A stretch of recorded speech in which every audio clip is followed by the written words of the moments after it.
వచ్చేసా, కంగారు పడకండి. ఎవరు నువ్వు? అది నీకు అనవసరం. మై డియర్ ఫ్యాన్స్, నా ఆర్మీ, పొట్టి నా కొడుకు కుత్త మూసుకో. ఇలా పొద్దు పొద్దునే నా మూడు చెడదంగా బాగా అర్థమైందా? I love you, I love you, I love you.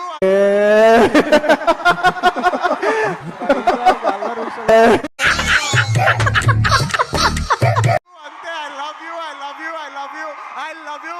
నా ఫ్యాన్స్ అంటే నాకు పిచ్చప్ప. ఎందుకు అలా అరుస్తున్నావు? ఊరుకొక్క ఏమైనా కలిసిందా? Silly feel most entertainment feel అవుతున్నాడు. నా ఫ్యాన్స్ అంటే నాకు పిచ్చి. బాగానే ఎక్స్ట్రా తింటున్నావు. ఏదైనా హీరోని చూసి అందరు ఫ్యాన్స్ అవుతారు. నేను నా ఫ్యాన్స్ చూసి హీరో అయ్యా. కారు వల్ల నాకు విలువ రాదు, నేను ఏ కారులో వెళ్తే నాకు విలువ ఉంటుంది. గంగ చంద్రముఖిలా నించుంది, గంగ చంద్రముఖిగా తనని ఊహించుకుంది, గంగ చంద్రముఖిగా మారింది. సార్ మిమ్మల్ని ఇంత ఇబ్బంది పెట్టను, డెఫినెట్లీ ఎక్కువ సినిమాలు చేస్తా, మీకు ఎక్కువ కనపడతా. సరే తరలే, ఎన్నెన్నో అనుకుంటాం. My fans, thank you. ఓ ఇంగ్లీష్ కవి ఏమన్నాడో తెలుసా? బాగానే ఎక్స్ట్రా తింటున్నావు. క్లైమాక్స్ చాలా టఫ్ షూట్. నా లైఫ్ నేను జనరల్లీ అనను ఈ మాట. టాలెంట్ చూపిస్తున్నావేంటి? ఏమన్నారు? టాలెంట్ చూపిస్తున్నావేంటి అన్న. నాకు ఇష్టమైతే నేను వస్తా, నా మనసుకు నచ్చితే నేను వస్తా. నేను విన్నాను, నేనున్నాను. రావుగోపాలరావు గారు అబ్బాయి నాకు తెలీదు. నువ్వు ఓవర్ యాక్షన్ మాటలు మాట్లాడొద్దనా? అంటే రావుగోపాలరావు గారు మా తాతయ్య గారు మా ఇంట్లో ఇన్నిసార్లు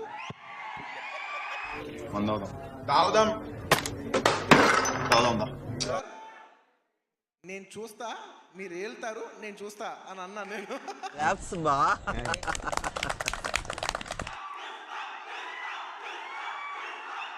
నీలాంటి యూజ్లెస్ ఫెలో తప్ప ఎవడు అలాంటి మాట అండు.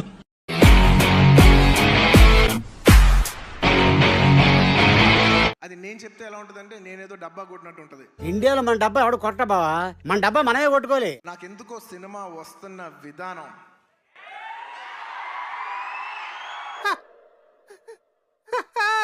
డిసెంబర్ 6న అస్సలు తగ్గేదేలే. కేవలం నా fans, my dear army, only మీకే చెప్తున్నా. నేను ఈ పాటికి ఇండియాలో కాదు వరల్డ్లో one of the best body builder అయిపోయేవాడిని.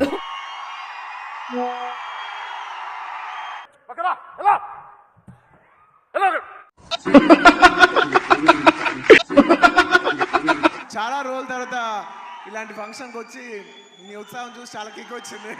గిలక్కాయ శనక్కాయ నీ బతుకు బెండకాయ, నీకు రెడీగా ఉంది ఇంత పెద్ద జల్లకాయ. ఈసారి సుమా గారికి థ్యాంక్స్ చెప్పాలనుకుంటే మర్చిపోతాను. థ్యాంక్ యూ సుమా గారు. మొత్తం ఇప్పుడే కాదు, ఇంతకు ముందు చేసిన అన్ని ఈవెంట్లకి ఇప్పుడు థ్యాంక్ యూ చెప్తున్నాను. Thank you. ఇప్పుడు చెప్తున్నారు, ముందే చెప్పాలి కదా.